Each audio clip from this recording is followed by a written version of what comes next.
Shalom Aleichem, Erev Tov, good evening. We are studying together the introduction of the Rambam's Mishneh Torah, the life of Rabbi Shimon Ben Netanel. Yesterday, I left off with you in the teachings of Rabbi Shimon Ben Netanel, who said that the greatest character trait a person needs to have is haro'eh et hanolad, somebody who sees the future. And we spoke yesterday about the importance of calculating one's actions. The things that you do, they're going to predict your destiny, your future. You do the right things happen. You do the wrong things happen.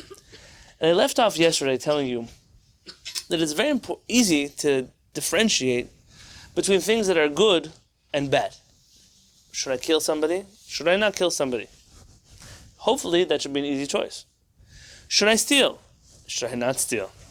Easy choice. Should I speak lashon hara about somebody or not?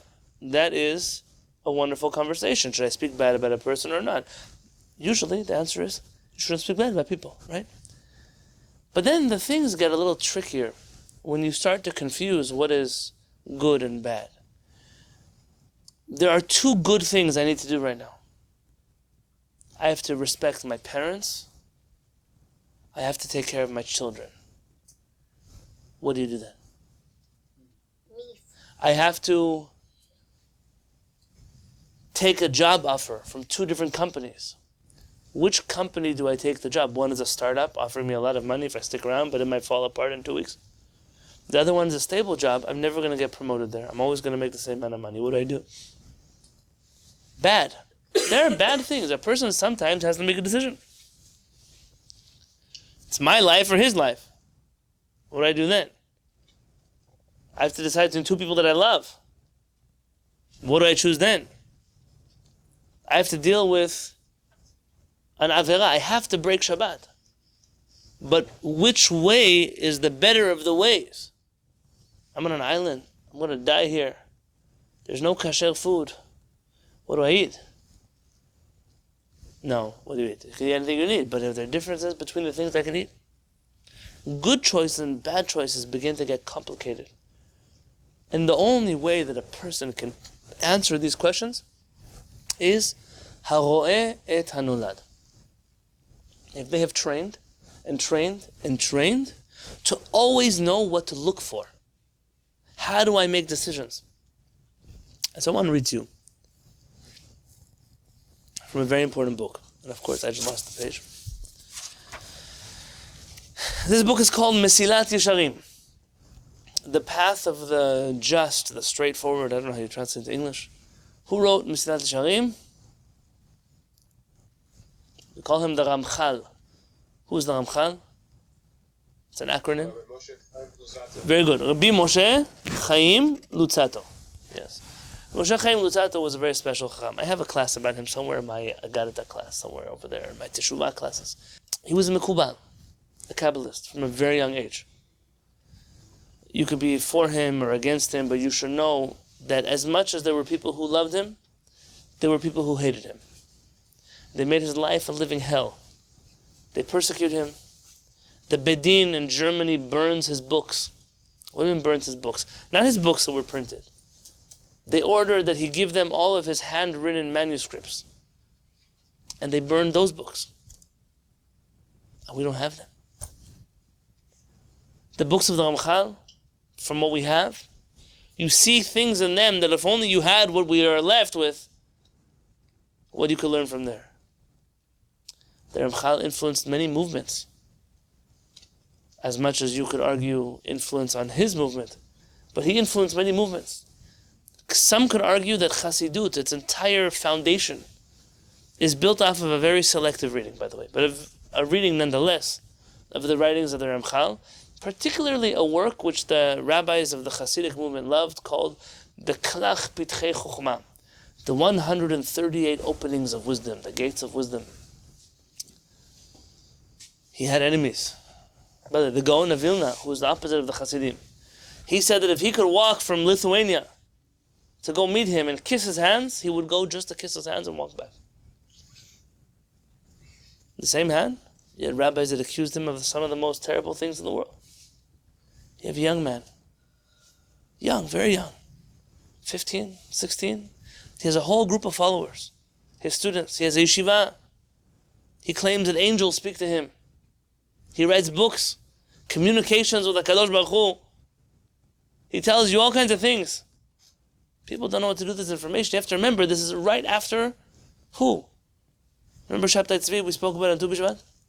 This is all after the fake Mashiach, the false Mashiach that was in Europe, and then in Turkey. The world is scared of personalities like this. Especially the Chachamim are scared of personalities like this.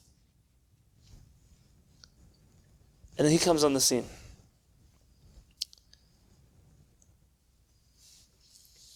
Ramchal,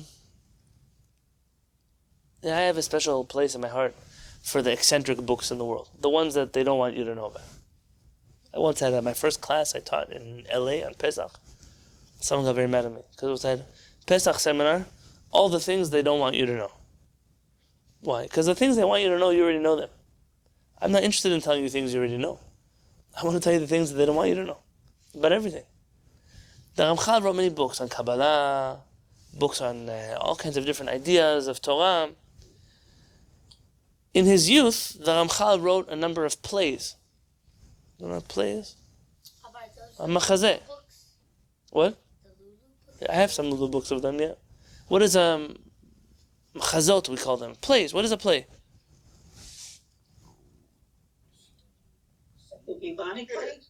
Not a plague. A theater. For a theater. Yeah. The Ramchal. Chini, I see you can't get the doctor out of your head even after hours. You're worried about plagues. You're worried about bubonic plagues. Right now, we're just talking about plague. But he died of the plague. Oh, okay, something else. That's so we are. He wrote plays, and these plays are very, very unique. They're very unique. He wrote them for the weddings of his classmates, his friends, people he loved. But it's not a regular play like you and I write plays. There's a lot of intense passion, love, romance, men, women, characters. There are plays that are philosophical, theological almost. Enters the neshama, comes in the heart. Ruach, spirit enters. Conversations between the intellect and the love. All kinds of conversations like that. And these were intended to be acted out. And there are scenes, scene 1, scene 2, this backdrop, that. All of those things written by Ramchal. Do you know the plays of the Ramchal have never been reprinted? I have an edition maybe printed in the 40s. They've not been reprinted because the Orthodox community has agreed that the Ramchal must have written these plays when he was young and immature and involved himself in such silly things like writing theater. But when he grew up and became a tzaddik, then he for sure would never have written these things. It's very easy to say that when you're living in Europe or in Brooklyn. But if you're talking about a chacham of this type of tradition, of course he's writing plays about love and passion and neshamot and all kinds of things. There's one English translation. There's one play translated into English. It's called something righteousness. You could put his name, Lutzato, into HebrewBooks.org. It's the only one that's going to pop up in English. Maybe someone could look for it while I'm talking. It was translated. It's a little booklet. You can buy it on Amazon for $2.99, a reprint of it. It's a little tiny, tiny book. And let me tell you that if you wanted to spend time to study that play, you would be getting a mitzvah of learning Torah. That's what I'm telling you. And one day, I hope to see a world in which Jewish people are performing again the plays of the Ramchal and teaching their students and their communities this beautiful things that he had to share with us there. But for right now. The Ramchal, yeah. It wasn't descended from the Arizal, right? It was a different Kabbalah, right? Am I correct? You know, Ziv, I am no world expert in the schools of Kabbalah, but it does seem. He's before him. No, after him. He's after the Arizal. It does seem that the Ramchal is fairly recent. The Ramchal is not so long ago. Yeah? The Ramchal... Called Praise for Righteousness. Praise for Righteousness. Thank you. That's what it's called. Praise for Righteousness. Look that up. You can download it for free as a PDF from HebrewBooks.org. If you read his books, like Derech Hashem and Nisel Yesharim and so forth,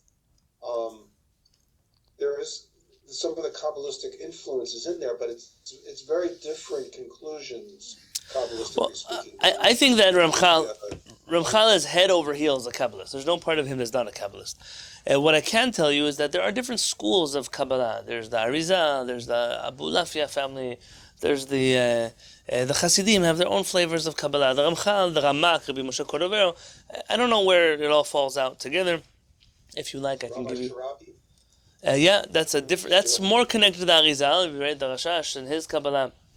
Okay, definitely Ramchal had his own approach to Kabbalah, and there were those who appreciated it and those who harshly critiqued it. Nonetheless, the book Mesilat Yesharim in the Beit Midrash of Mori Harav Yaakov Peretz is a staple. It's a staple book. Obadiah, you remember what to do with the microphone? 1 second. Just tap the screen. It's not voice. We know, Kevin. 1 second. Okay, tap on iPhone and then tap again on Bluetooth. You sound really Rabbi. Okay, can you hear me now?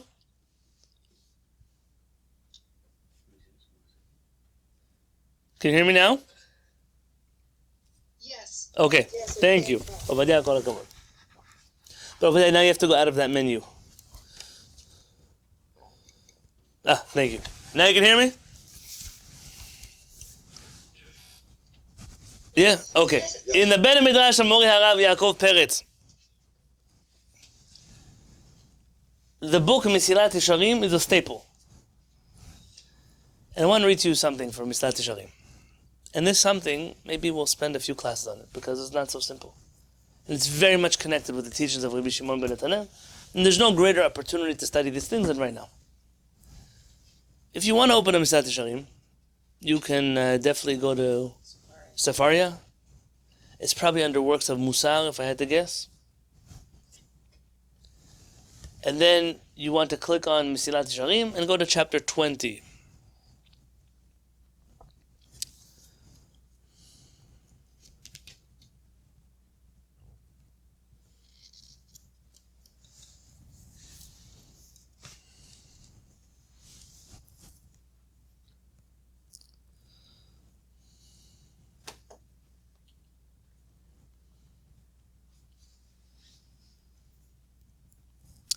Here's what the Ramchal says.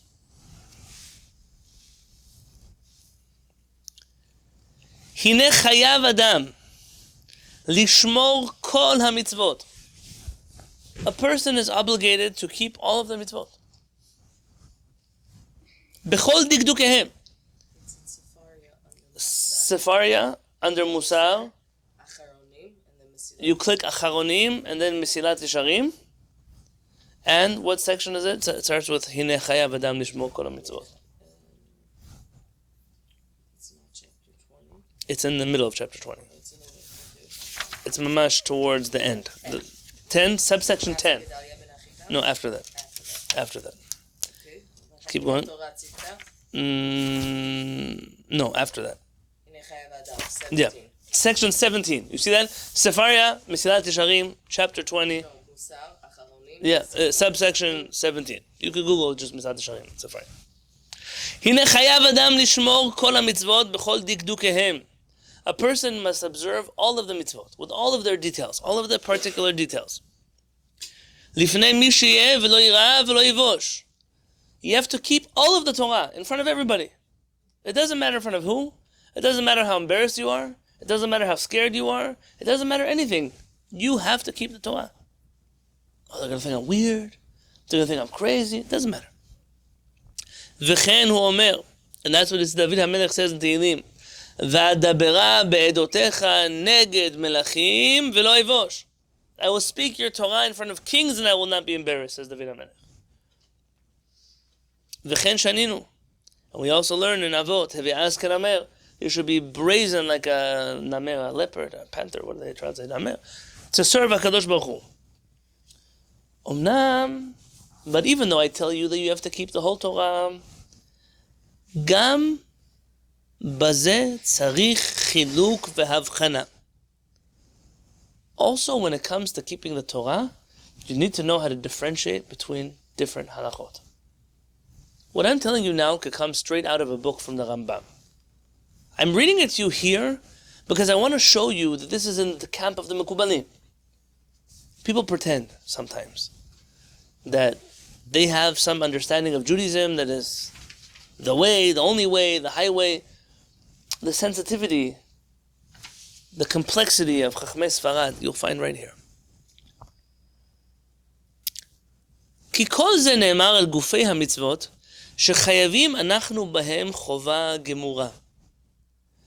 I'm only telling you that you keep all of the mitzvot and their details, no matter what, about the mitzvot that are actually obligatory.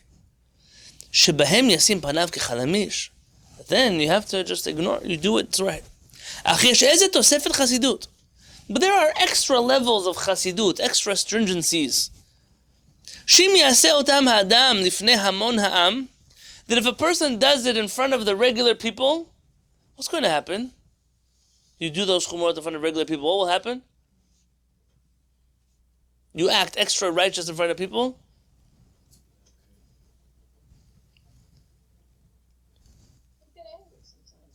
They'll get angry.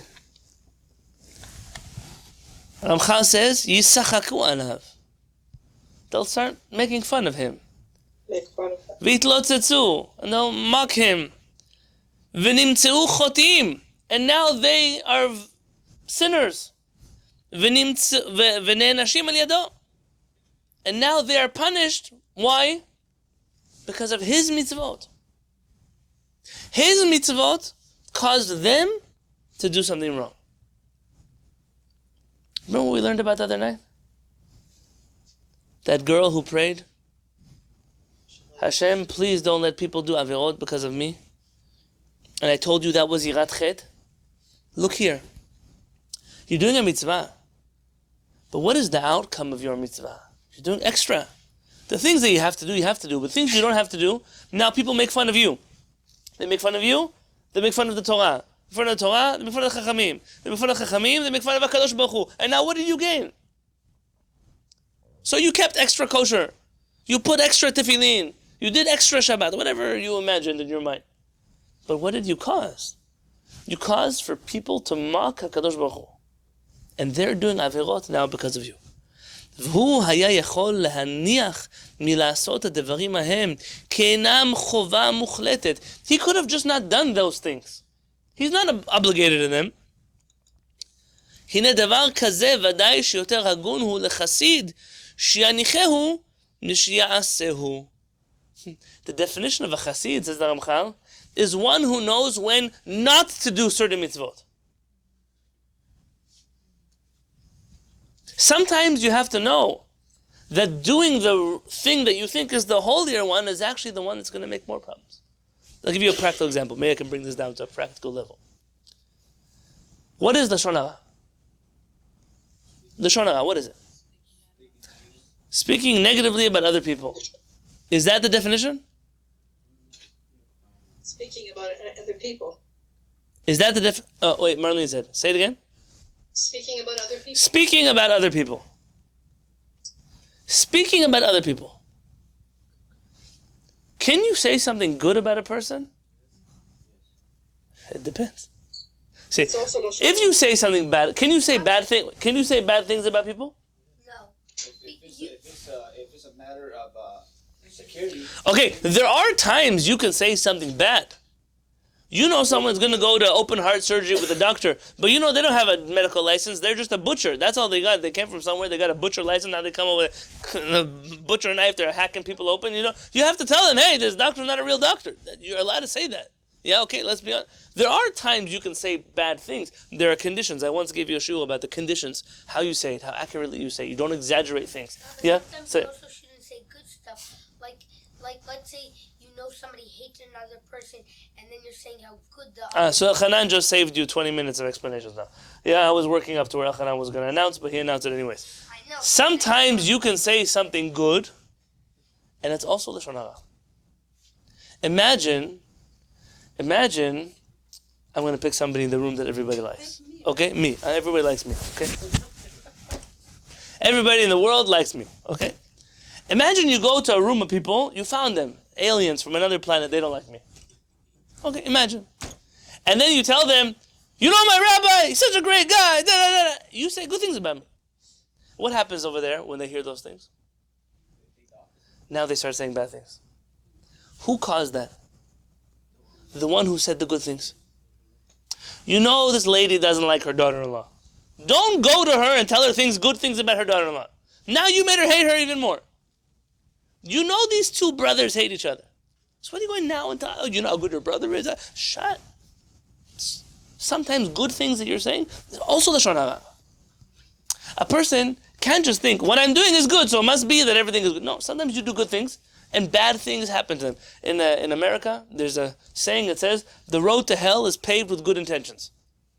I don't have a Jewish source for that, okay? But I can tell you it's an American saying. A lot of people went to hell trying to do good things. It doesn't matter that you thought you were doing good things. Sometimes you can do something good, but it's really negative. A chassid, a righteous person, is somebody who knows, how do I calculate the actions that I'm doing? See, if I'm obligated, I have to keep Shabbat. There's nothing I can do. You don't like that I keep Shabbat? That's your problem. I have to do it. But maybe I have a special thing in my house that on Shabbat, I wear certain kinds of clothes to respect the Shabbat. Yeah. Look, when I went to South Africa, they invited me to do a Shabbaton there.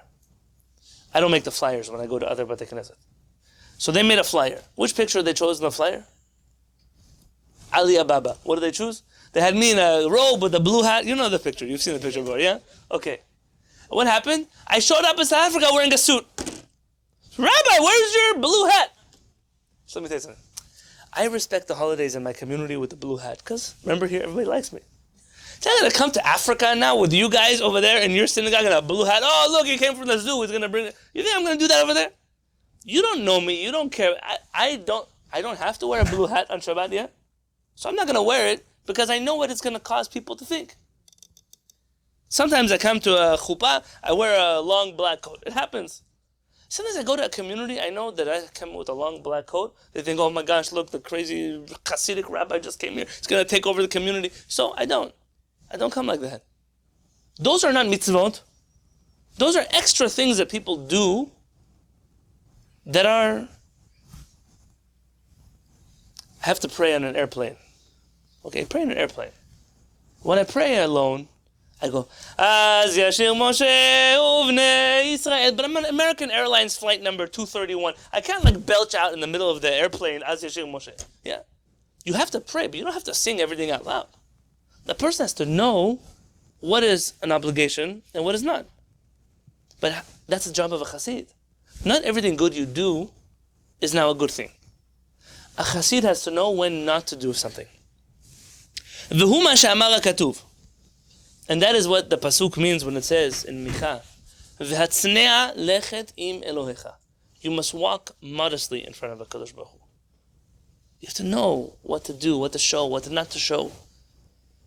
וכמה חסידים גדולים הניחו ממנהגי חסידותם בהיותם בין המון העם משום דמחזק יוהרה. And how many of the great chasidim of the Jewish people, the righteous people of the Jewish people, they were careful that when they were with certain groups of people, they didn't do their extra mitzvot. Why? Because it was mechezek yuhara. This is a very important term. It's one that I don't think anybody knows about. It's even more important because it's very relevant today. Anyone know what the term translate? Don't tell me what it means. Translate what it means. Mechezek yuhara. It's Aramaic, so if you don't speak Aramaic, it's okay. Anybody on Zoom know what I'm talking about? It looks like arrogance. Very good. Religion, arrogance, pomposity. Mechezeh means You're so full of yourself. it looks like yuhara, arrogance. I like the better word. Pomposity, you said. I like that word. Pompous attitude. You're doing things that make you look arrogant. Yes? There are many halachot that have to do with mechezek yuhara. I'll give you an example.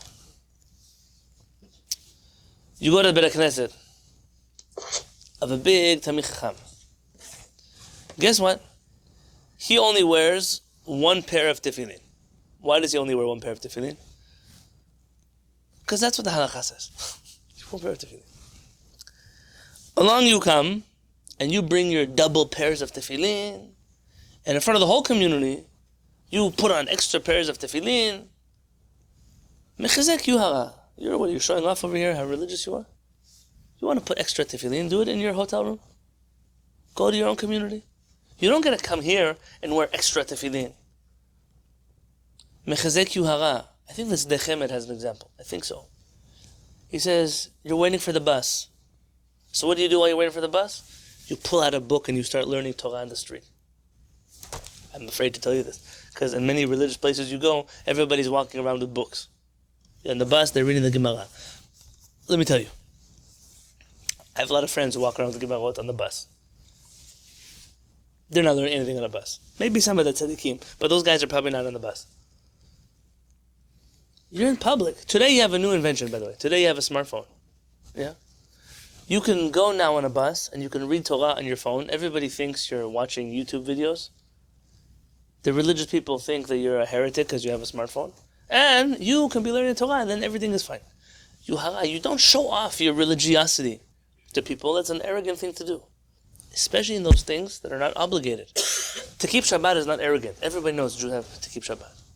But the extra details that you do, I wait till Shabbat, 72 hours after Shabbat is over. I said hours on purpose. What are you showing off? You want to show everybody else? I once had a guy come, and we finished. I asked, can you please turn off the lights for Havdalah? Yeah. So, sorry. For me, Shabbat's not yet over. For you, Shabbat's not over? What am I? I became Catholic now? For me, Shabbat is over, and for you, Shabbat is not over? What do you think you are? You don't get to be here and tell me Shabbat is not over. Turn off the light. You in your own house, you want to keep extra Shabbat, do whatever you want. But you can't do that in public. Mechazek yuhara. And so here, but I'm not telling you that in private it's better. I'm just telling you that at least you're not violating being pompous. Kilalo shel davar, says the Ramchal, the basic summary. Kol ma shu ikari b'mitzvah, yasehu lifnei kol mal'ig. Anything which is an actual mitzvah, you do it in front of everybody who makes fun of you. Uma sheino ikari, v'hu gorem sechok v'hitul lo yasehu. And something that is not obligatory, then it causes people to mock you and make fun of you. You don't have to do it. I'll give you an example. In Baltimore, when I lived there, I don't know what it is today, the rule. The the practice among the Jewish lawyers, they'll go to court, the ones that go to court, that they don't wear a kippah when they go to court. They take off their kippah. Why? They came there in the 1920s, 30s. Let me tell you something, in the 1920s and 30s, it's kind of like today, nobody likes Jews, but then they were very open about the fact they didn't like Jews. You come to court with a kippah, for sure you're going to lose the court case. What is a Jew doing in the court? You're trying to fight with the jury sees a kippah. So they took off their kippah. They keep their kippah private. That idea was because a kippah is not an obligation. We wear a kippah, but you don't have to wear a kippah. When do you have to wear a kippah? Maybe when you pray, when you say berachot, when you're in the Beit Knesset, but not everyone agrees, but that's the Shulchan Aruch, we wear a kippah. Yes? But according to this halakha, Shulchan Aruch, also women have to wear a kippah. Not just men. But I'm not going to scare you right now. One step at a time. According to the other, for example, Rambam, maybe nobody has to wear a kippah. Anywhere. Unless you are a Talmid Chacham, everyone knows, maybe.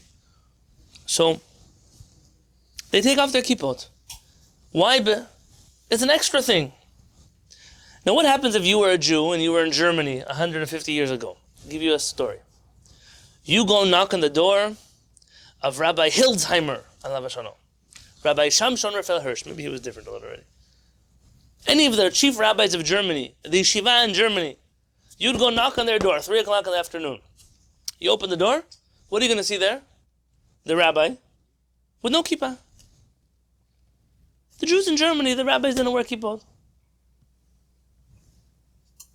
They came to the Beit Knesset, they put a kippah. So now imagine you're visiting from Poland, I don't know where you're from. You come with a big kippah, not just a big kippah with stains on it, extra. Now you come to the rabbi's house, you wearing a kippah there, mechazek yuhara. Take off your kippah. Now today I'm going to tell you something else. Today you go to court. This guy comes with a mohawk. This guy comes with a tattoo on his brain. This one comes with his ear is stretched all the way down to his knees. So I don't think a kippah anymore is any more crazy than what other people are coming to court with. Yeah, it's a different world you're living in. So today you can feel comfortable wearing your kippot everywhere. But this is the idea. The idea is the things that people are going to make fun of, you can sometimes take off your kippah. It happens in the world. Will that also include beard? That's the big question over there. Is a beard an obligation? Or is the beard an option? That's going to be a big fight. I'm not going to answer that question right now. Let me tell you this. The Ramchal didn't have a beard. They say he didn't have a beard because it didn't grow. You can shave your beard. There are ways, according to halakha, but you can't do it with a razor. You can't do it a certain way. Yeah. Let's say. But that was a question that was asked here in America. They come to America, should we get rid of our beard so we can get jobs, so we can... many places, it's still not considered proper for a person to wear facial hair. It's like, oh, look at this, what's that famous, the guy who threw seeds, the Johnny Appleseed, what's his name? Is that him? Who was the guy who discovered Yosemite National Park? He's a famous explorer. John Muir. I think he had a big beard, no? A big beard. Okay, he was unusual. You see some places like they're... When I was in yeshiva in Baltimore, the Lithuanian Jews, if you come to the Beit HaKnesset on Shabbat with anything on your face, they will throw you out. Once I came to Beit HaKnesset, we all went to shake the rabbi's hands after tefillah. My friend, he had a little bit of a... Not a beard, it was like a... He didn't shave for a few days. 2 days, 3 days. The rabbi looked at him and said, would you go like that to a wedding? Get out of the Beit HaKnesset. Like that. By them, it's the opposite of the Hasidim. Hasidim, Sfaradim had beards. By the Lithuanians, the opposite of that. You can't tell me in Lithuania they didn't have beards. They did. They didn't have beards. In Lithuania they They used to burn their face. The Hasidim used to call the Lithuanian Jews red faces. Why? Because they couldn't use a razor. They also didn't have fancy electric machines. So what do they use? They have this cream. You know this cream that you put on and burns hair? You know what I'm talking about? Sometimes people use it on their body and other. Yeah. They used to put it on their face, and so they would always come into Shabbat. Their faces were red. So used to make fun of them. Oh, those are the red faces. Yeah, those are the certain. But that's how it was. Only if you're a rabbi, you have a beard. But regular people don't have beards. It's disrespectful for the Shabbat for you to have a beard. Yeah, that was the feeling there. Every place is different. Over there, they would argue over there that you don't. When I first grew a beard, I wasn't allowed to have a beard in high school. I wasn't allowed. It was against the rules. I stayed 1 extra year there for the Beit HaMikdash. And in the summer, I decided, I'm going to grow a beard. I grew a beard. I was 19. Rabbi, Yes. Best Yosef wouldn't count in a minion if you were clean shaved. You know that, right? Right, so I'm telling you, this is an old fight. It's an old fight, this one. I'm not going to solve it today. I came to the yeshiva after summer vacation. I had a beard. You know what a beard of a 19-year-old looks like? It's not a pretty beard, okay? But I had a beard. My rabbi took me aside. Yonatan, what's wrong with you? I said, what happened to your face? I said, my face. I grew a beard. He said, but you can't have a beard. I said, the rules is that until 18 in the yeshiva, you can't have a beard. After 18, you don't tell me what to do anymore. I'm allowed to have a beard. And he looks at me and he says, how are you ever going to get married with that on your face? And I said, Rabbi, I'm not going to marry a girl who won't let me have a beard. And he said, good luck, like good luck. I married a girl. My father-in-law, if I came without a beard, already he didn't let me marry his daughter. If I would come without a beard, for sure he wouldn't let me marry his daughter. For sure. So everywhere is different. People take different things differently. It's a very different reality. I learned a long time ago, a segula. You want to live a long life? Don't stick your head in the fights that Ashkenazim have with each other. Better just to stay out and you'll live a long life. You will now learn.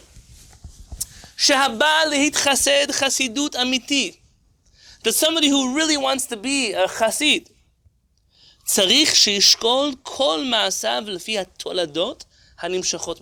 you must learn to weigh all of your actions by judging what will be the outcome of those actions. Based on what? Lefi hatnaim hamitlavim lahem. There's all kinds of conditions. Different times are different. Listen to what the Ramcha says. Lefi ha'et, based on the times that you're living in. Rabbani, the Hasidim read this one in the Ramcha. Lefi ha'chevra, based on the society that you live in. Lefi ha'noseh, based on the topic. Every topic is different. Shabbat is not a beard is not a kippah is not marriage. These are all different things. Ulefi ha'makom, based on the place that you're in. There are different places and different times and the world is a different place. Not everything is the same. I can't give you the rules. The rules are not, if you're here, do this. If you're there, do that. The rule is that part of you being a learned Jew is that you know how to adapt yourself within the context of halakha to do the right thing in the right place at the right time based on what it is that's in front of you.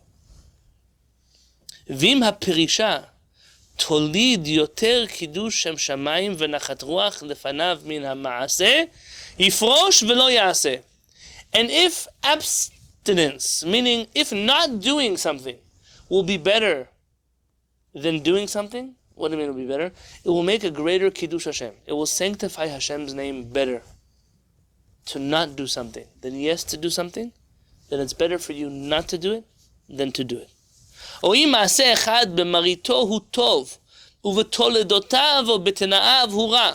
if one good action you're about to make is good here, but you see that 2 steps, 3 steps, 4 steps, it's already getting bad. Now it's good. Soon it'll be bad.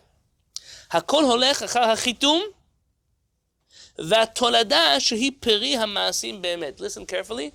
You judge everything based on the outcome, not based on the beginning. If you started something good now, but it ends up being bad, then really now it's also bad. Everything in the world works like this. It's a little bit dangerous rule about the end justifying the means, but here we're talking about it in a different context. Okay?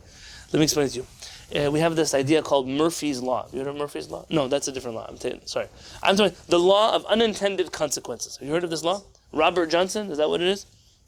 Have you heard of the law of unintended consequences? Someone have a Wikipedia page you're going to pull up for me? When California, you want me to give you an example? I give an example. Which one do you want to? When California changed, they cracked down on when people get. Yeah, I have the law. Bye. They charge much higher tickets. That's when hit and runs. Oh, okay.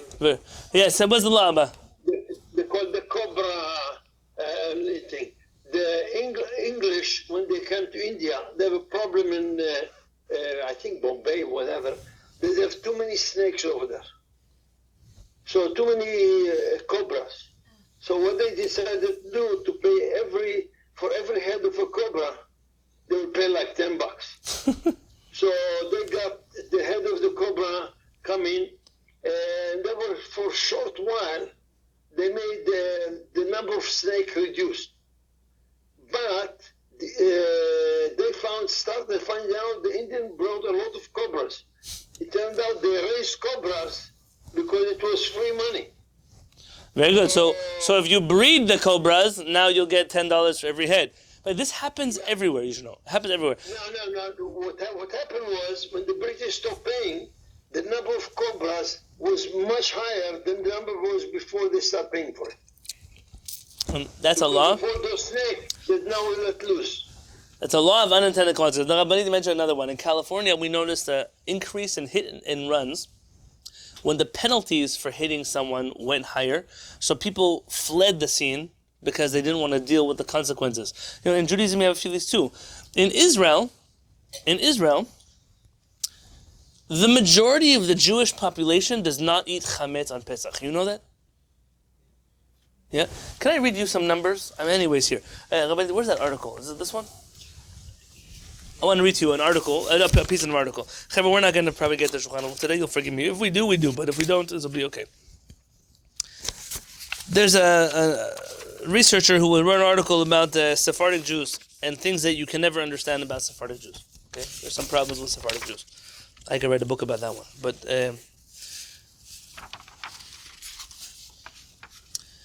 the big problem was that Sephardic Jews did not really fit into the European categories of religious and non-religious. Yes, their Sephardic spectrum is much more fluid than that. And so here's what he writes. When it comes to religious life of Israel, a misfortune visited upon Israeli Judaism was the modern and Western idea that one is either religious or secular. A distinction that never existed in the Jewish communities of the East. So Sephardic communities never had Jewish, religious or non-religious Jews. There, Jews were bound to an inescapable but flexible amalgam called tradition. One could not leave tradition, but there was room for movement within it. The fact that a sizable number of Israelis still cling to the idea that one is either secular, chiloni, or religious, dati, makes it difficult to perceive that much, perhaps most of the country, answers to neither definition. So let me tell you about a poll they took. Here's the poll, and this is why Israel doesn't make any sense, if you try to understand it in a Western view. In a recent poll, 43% of Israeli Jews categorize themselves as secular. 43%. And 32% as traditional. Okay? But confusingly, fully 80% said that they believed in God. So if I have 43 who are secular, 43%, 32 are traditional, but 80% tell me they believe fully in God. And 72% believe in the power of prayer. Yes? You go to the Kollel, you pray, you get answered. You go to the synagogue, you pray, you get answered. And 66% said that they light candles on Friday night. What do you do with those numbers? Add them up and see if it comes to 100. The majority of Israeli Jews do not eat chametz on Pesach. Do you know when this began to change? It began to change when the religious parties in the Knesset decided to make a law, making a prohibition of selling chametz on Pesach. So today, if you go to visit somebody in a hospital in Israel, for example, the security guard who checks your bags, he checks on Pesach for two things. Checks for guns, bombs, knives, those things. The second thing he checks for, bread, cookies, crackers, cakes. Because you could get arrested for carrying around your chametz in the government institution on Pesach. So what do the Israelis do?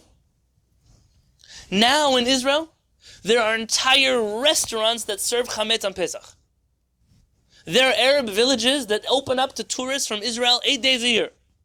Come eat your pitot here on Pesach. Tens of thousands of Israelis go to eat bread on Pesach. Why? You're not going to tell me not to eat bread on Pesach. Why did you make a law? The Jewish people were doing Pesach fine anyways. You have a similar idea. Let's ban transportation on Shabbat. You know, Jewish people, what are they doing on Shabbat? Now, Yom Kippurim in Israel, you can lay down in the freeway in Israel, and probably you would die because you're fasting before you will die from getting hit by a car. Because people didn't drive on Yom Kippur. And then they made a law. They wanted to push legislation not to drive on Yom Kippur, the religious parties. So what did the Israelis start doing? Oh, we're going to drive on Yom Kippur just to show you that we drive on Yom Kippur. So now what did you get out of it? Don't you realize you're not going to change things through legislation? Now they try to make a law in the Kollel. And this is politics, I know, but you can get upset at me later. Ever been to the Kollel before? Have you seen pictures of the Western Wall? You ever see the people who go to the Kollel? They mostly dress quite modest. Men, women, they're very conservatively dressed. This week, a lady showed up in the Kollel almost with no clothes. Why? Because this week, somebody tried to pass a law in the Knesset that is going to give a penalty to people who dress immodestly at the Kollel. 6 months of jail time or 10,000 shekels. That's like $3,000. So you understand, we have a Kollel now since 1967. 99.9% of the people who visit the Kollel, even the Catholic priests who come to the Kollel, they put their cross inside of their shirt. Nobody asked them. There's no law prohibiting Catholic priests from wearing cross. But they already know. You come to a Jewish place, you respect the Jewish place.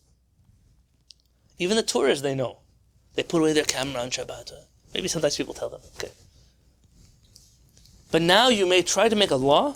Guess what's going to happen? Now people want to provoke the law. Because who are you to tell? You make a law. You have to dress modestly in the kotel. If there's nobody coming immodestly to the kotel, why do you have to make a law? What's the point of the law?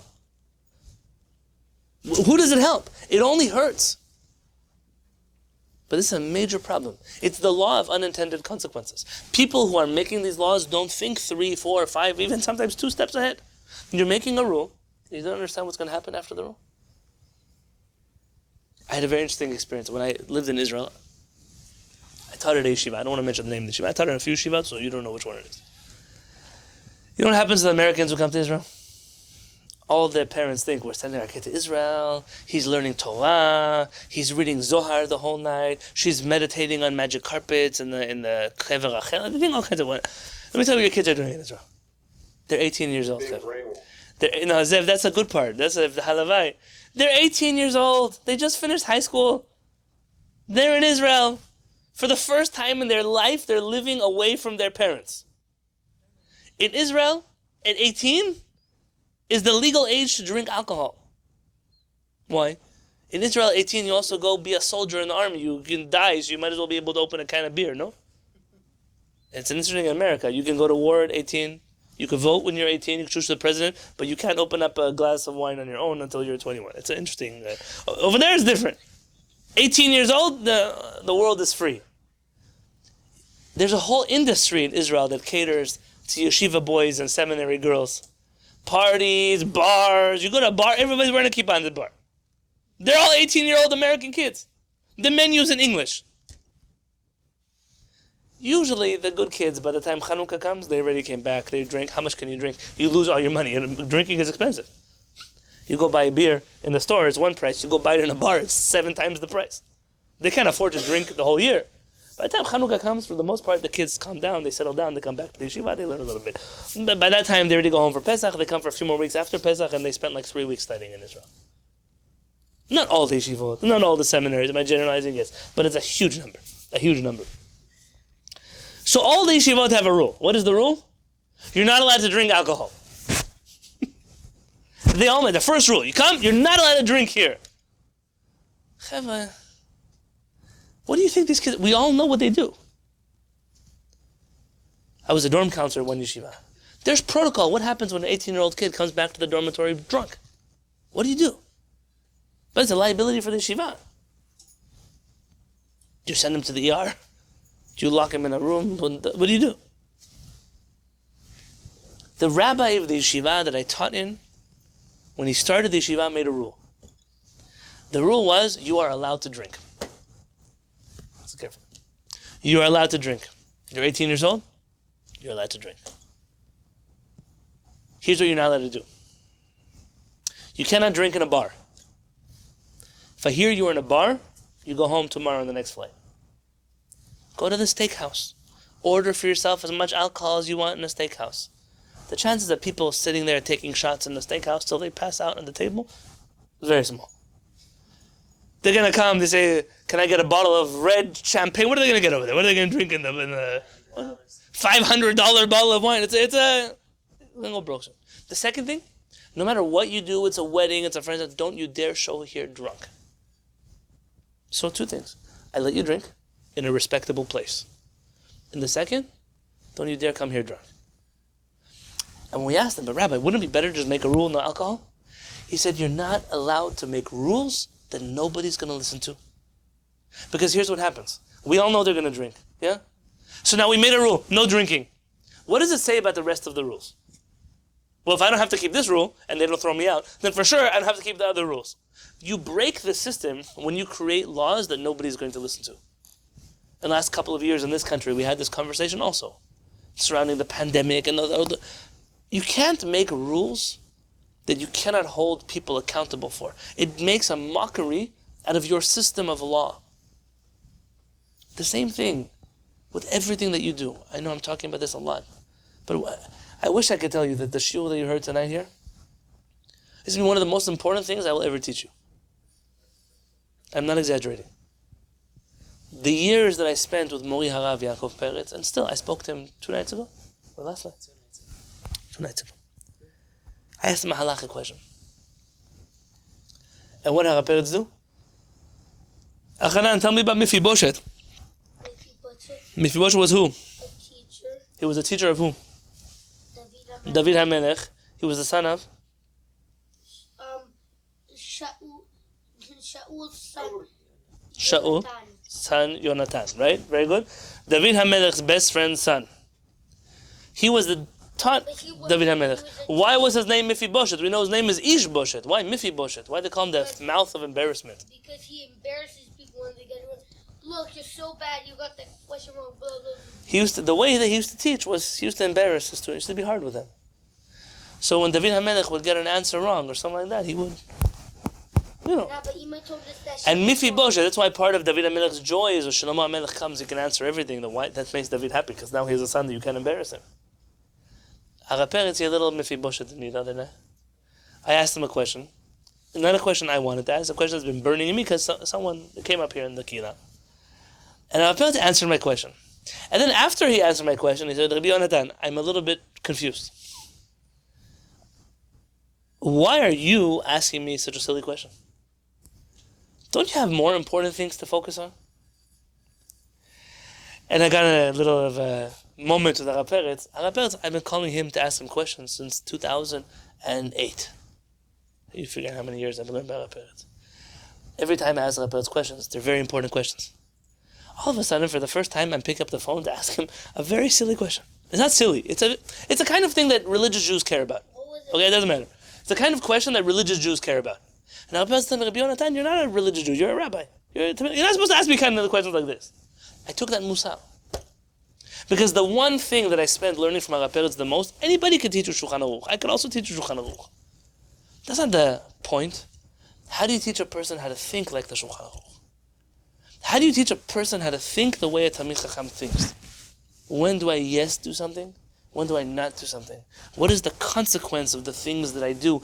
That takes years and years of thought, study, discipline, mistakes, to make mistakes. But you know, the question, I don't want you to walk away here thinking I asked Rabbi Peretz a stupid question. The question I asked Rabbi Peretz, if I would ask another rabbi, wow, that's such a brilliant question. Okay, that's the kind of question. But that's why my rabbis are Rabbi Peretz and not the other rabbis. Once I was in a shiur with Rabbi Peretz and somebody raised his hand and asked a brilliant question. Really a brilliant question from Shulchan Aruch. And Rabbi Peretz looked at him and he said, it's a yeshiva over here, not a preschool. It's not a playground over here. They asked the question on the playground. In a better midrash, we don't waste our time on things like that. Rabbi Peretz made it up. You think he's being mean? There's a book, Chovot Levavot. You heard of Chovot Levavot? I told you about it the other week. Rabbeinu Bachye Ibn Fakuda, right? He writes in the beginning of his book, there's a story about a chassid, a certain righteous chacham. He was very old. How old was he? He was like in his 30s or 40s. Why is that very old? By the Ramchal, he dies in his 30s. He wrote all those books in his 30s. People didn't live very long. You're 35, you're almost dead. I know today we think we're 35, we live forever. But people didn't used to live past 38, 39, 40. David HaMelech is optimistic. Maybe people will live 80 years. Wow. Today we tell people you should live to 120. I once went to a senior citizen home, and I told the man there he was 102. I told him, Mr. So-and-so, you should live till 120. He said, don't curse me! I said, wow. He said, I hate my life. I'm sick. I don't want to live anymore. Sorry. I learned there, just tell people, have a nice day. That's all you tell them. No, I don't. Maybe he thinks it's a bad thing to live to 120. So, this Chacham in the Chovat Levavot, he asked a question. His student asked him a question in the laws of Gitin, of divorce, Jewish divorce. Now, you know divorce is a very complicated area of halakha. And his rabbi, instead of saying, wow, that's a brilliant question, he said, I have been studying Torah for 35 years, day and night. And I never had enough time to waste to ask the question like you just asked. Because it makes no difference to any human being's life the answer to that question. Now, I know in the West, they tell you, oh, what kind of teacher is this? It's not understanding, you have to validate the question. Okay, I heard my feeling, I understand, I know. I'm aware also, we're talking about Sephardic Chachamim versus other Chachamim, I'm aware, I know. Rabbi Peretz's rule is every time someone asks you a question, you tell them it's a very good question. Right? Always. You want people to ask questions. I'm not Hara Peretz's preschool class. I've been learned by Hara Peretz for many, many years. He can tell me it's not a stupid question. We let. I don't want him to lie to me. But what am I telling you? But here's a point that so much time is wasted in yeshiva going over obscure Gemara On theoretical things. and hours and hours and hours. You just get completely lost, and all this time is time where you could have been doing something cohesive. Yeah. So much of the time that people spend, even learning Torah, is spent learning the wrong things. What do you need that for?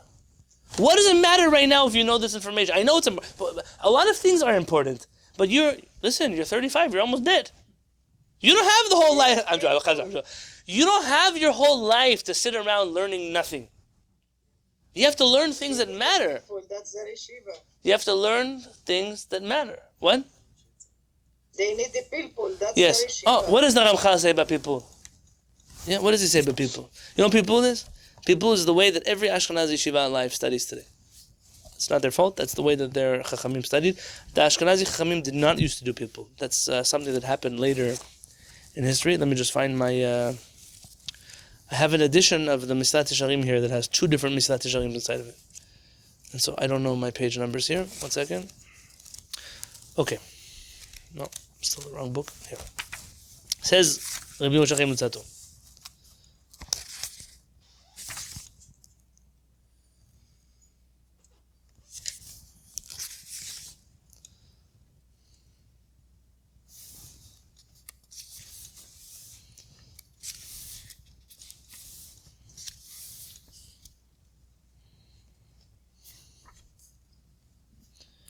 It's a very different Mishneh Torah than I have.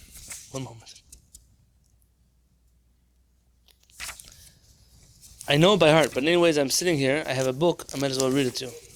Mamash in the beginning. The problem is my book has 2 beginnings, and they're all cross-referenced with each other.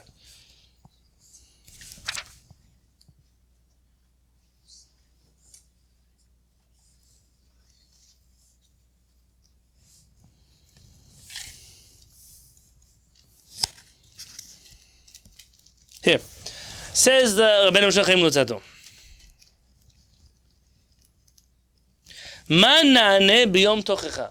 What will we answer to Hashem on the day of judgment? Im hitrashalnu min hayun hazeh. If we avoided studying this type of book, Musar, which we need to study.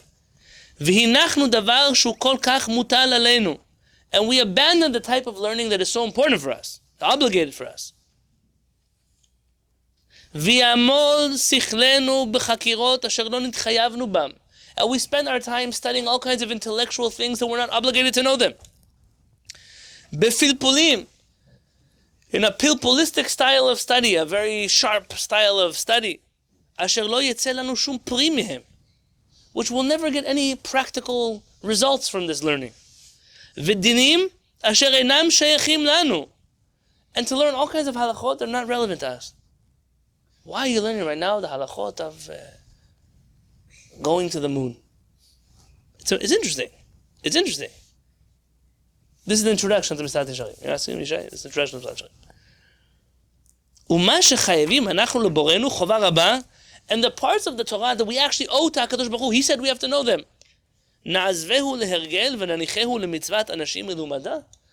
We will abandon that learning and just whatever they taught us in school, whatever our parents told us, we'll think like that. We're not going to learn those things. What's the point of learning the Torah that we're not obligated in? Before we learn the Torah that we're obligated in. I want to listen on 1 foot. I'll tell you. Study your whole life, Tanakh. The next thing you study, Halakha. Make a book. Mishneh Torah, Shulchan Aruch, all day. And the third thing, a book of Musar. Something that will make you a better person. You have to know where you come from. You have to know how to live your life. You have to know how to be a good person. You have to believe in HaKadosh Baruch Hu, that's already tefillah. But this type of study, your whole life, and you will be a wholesome person. All the other things, all the other books, put them on a shelf and say, when I run out of learning the Torah, I've finished and I'm bored because I know everything. Now I can open up this book. 37 Ways of Happiness by Rabbi so-and-so, printed by Art Scroll. Then you have time. Until then, you don't have time. The gates of whatever. You don't have that. The garden of... Take the books. I told you also on Shabbat. Take my book, put it on that shelf also. Before you die, you can have time to read it. The things you need to know, you have to learn them first. You don't have a choice.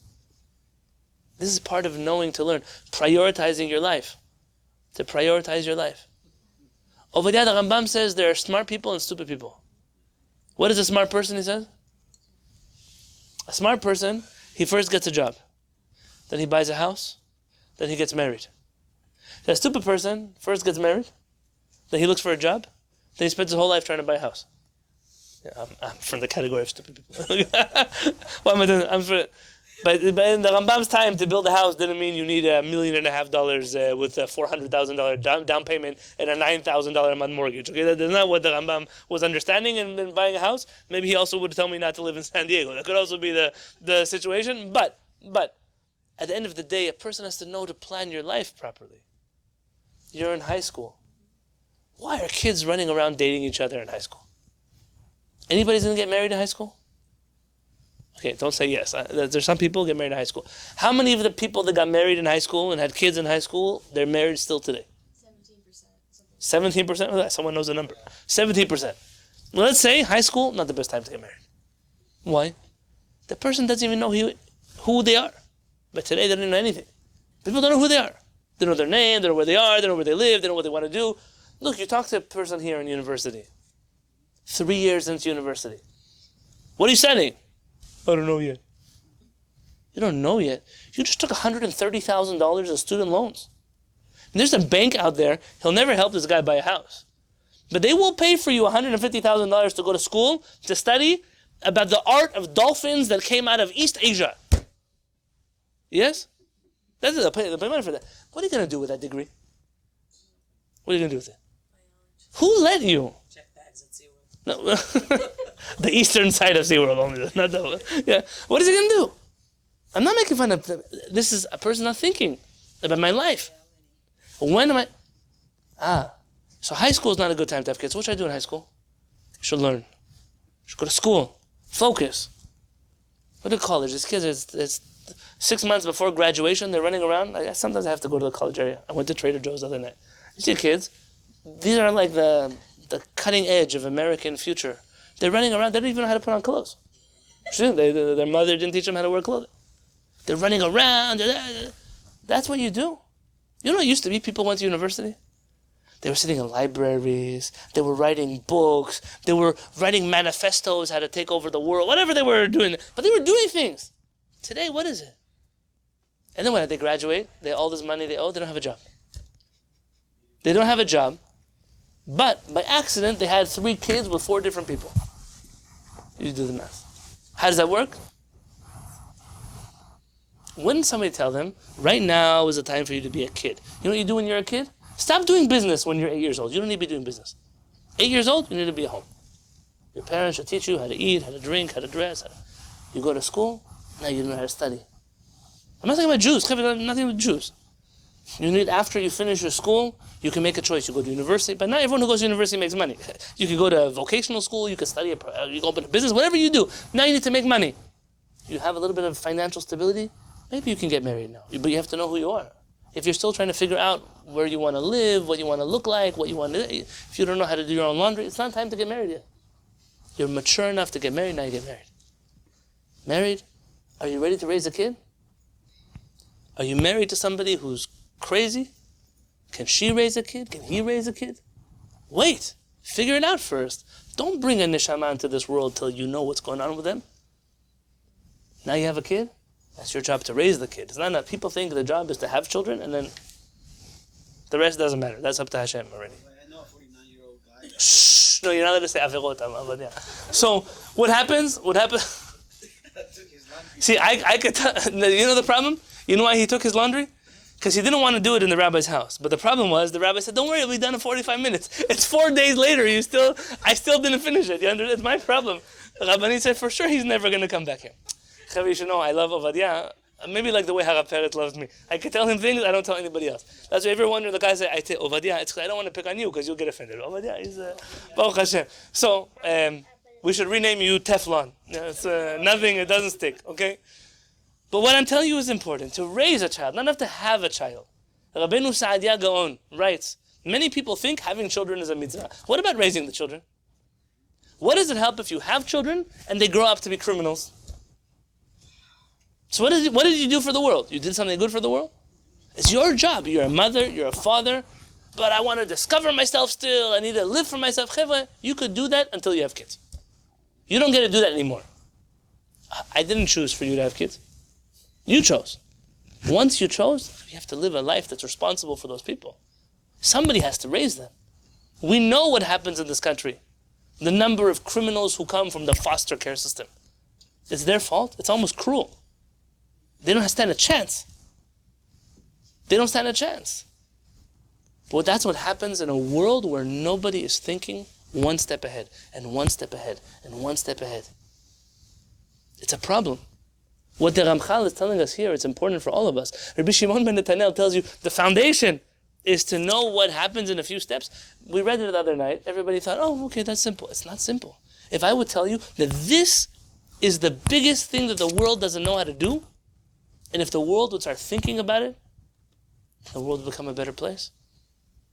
Countries go to war. It's 2023. People have decided the best way to solve our problems, you're fighting with your next door neighbor. What's the best way to solve the problem? Go kill him.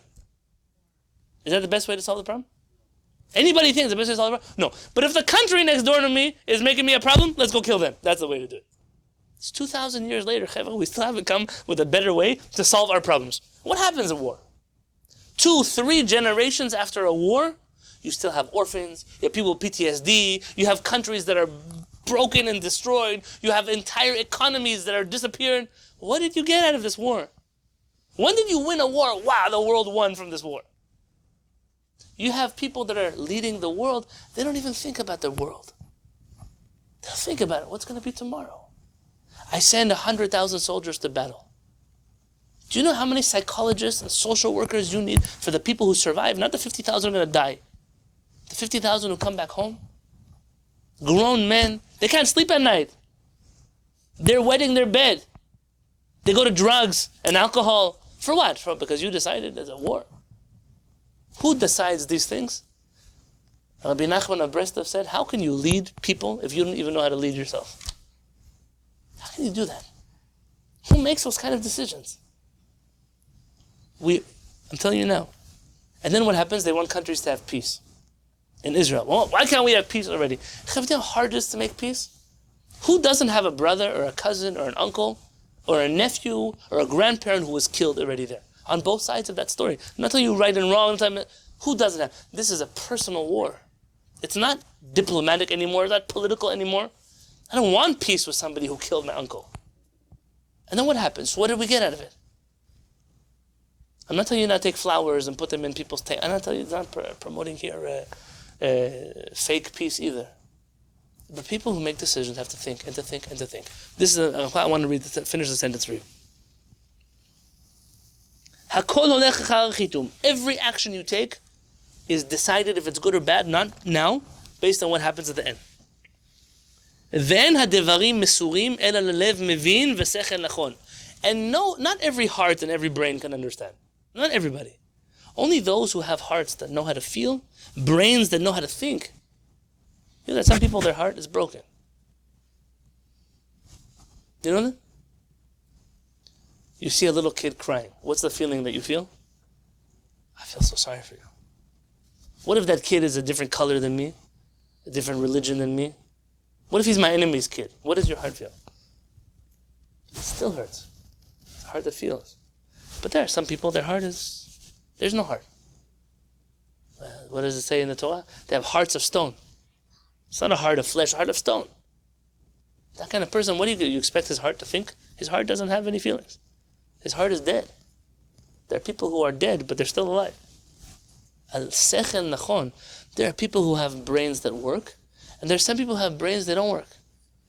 I'm not talking now about people who have issues health-wise. I'm talking about somebody, they've corrupted the way they think so much that when you try to talk to them, something normal, something everybody would agree with, they can't see it.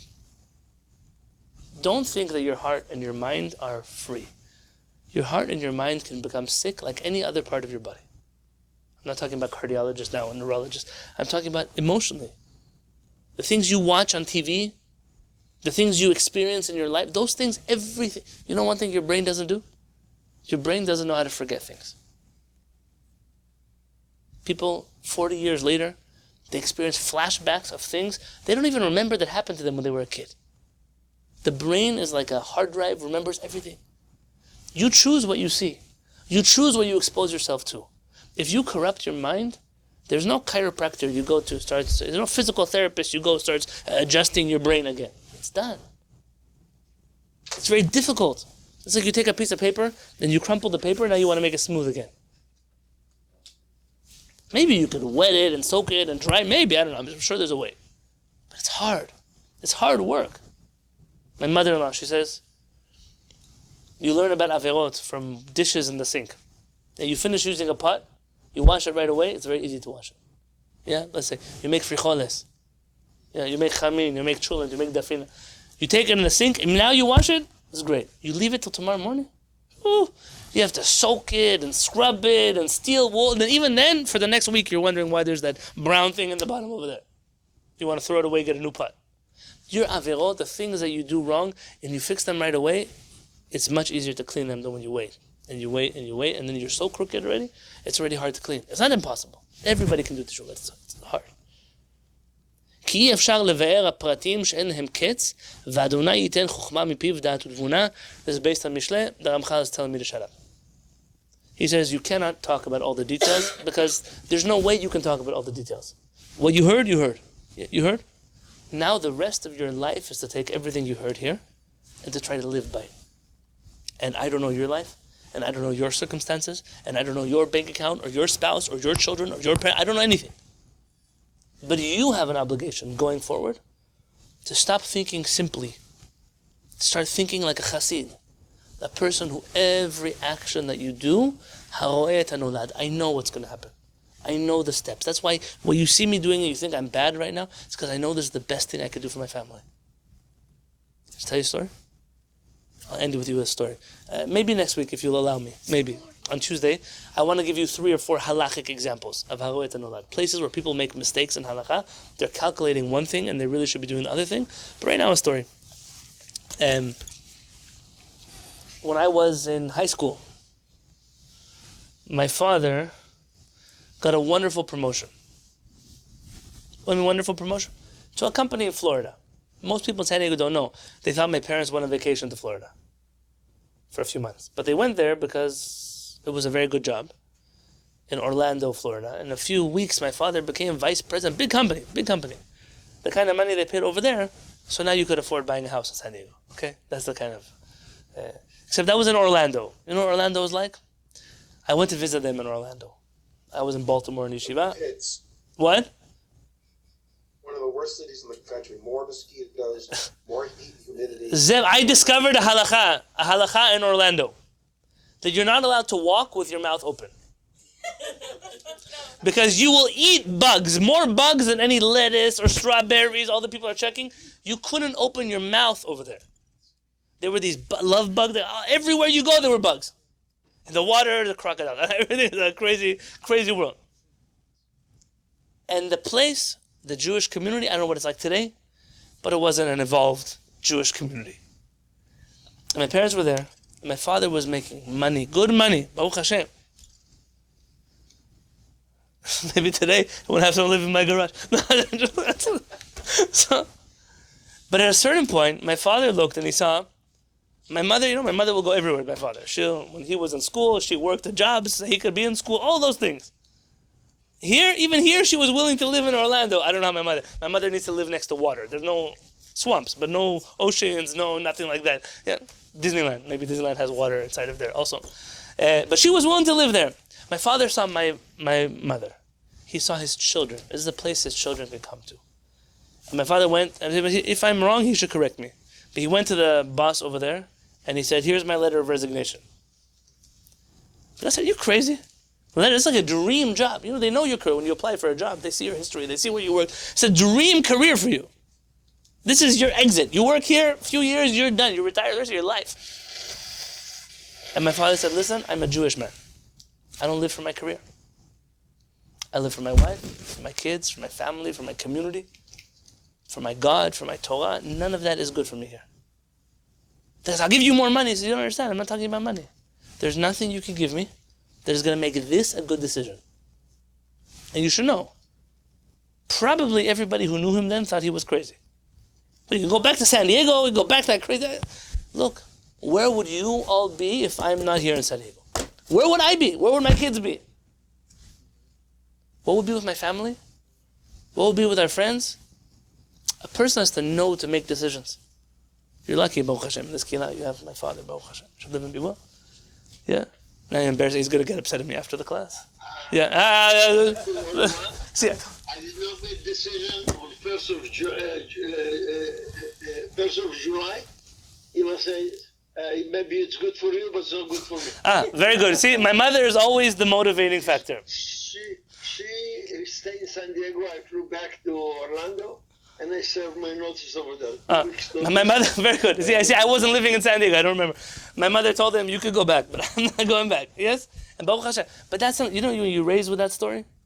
We could have been very rich, but we chose something else. Baruch Hashem, nobody's suffering. Yeah? But it's a choice. What are you going to teach your children? Look at the whole world around us. The whole world does everything for money. Everything's for money and for money and for money and for money. They lose their spouses because of money, lose their kids because of money, lose everything because of money. Their health because of money. How many people become rich? They find out by the time they retire, because I'm not taking vacation now, I'm not going to go to my kids' play now, I'm not going to go to the football game now, next money, the next pitch, and they find themselves, they're 45, they're retired, they're millions of dollars in their bank account, their wife divorced them, their kids don't talk to them, they're going to the doctor's visits every other week because of heart problems and health problems and lung problems. So what did you get all that money for? Now what are you going to do? You're going to spend all the money on doctors? You're going to spend all the money on your ex-wife and her new husband? Yeah? You're going to spend all the money on the kids that don't talk to you. You have to give them money anyways. And what do you have? What was the point of it all? A person has to know how to think what is important in life and what is not. I'm sorry that I didn't teach you Shulchan Aruch tonight, but what I taught you tonight, if I had to tell you what did I learn from Harav Peretz, it's all about how to prioritize the things that you do in your life. We all can make mistakes. Nobody's talking about that. But to go forward, when we go forward, not to think simply, to think about everything, to see what goes forward. That is the wisdom of Rabbi Shimon Ben Netanel. Thank you for learning with me tonight. I'm here to answer any questions you might have.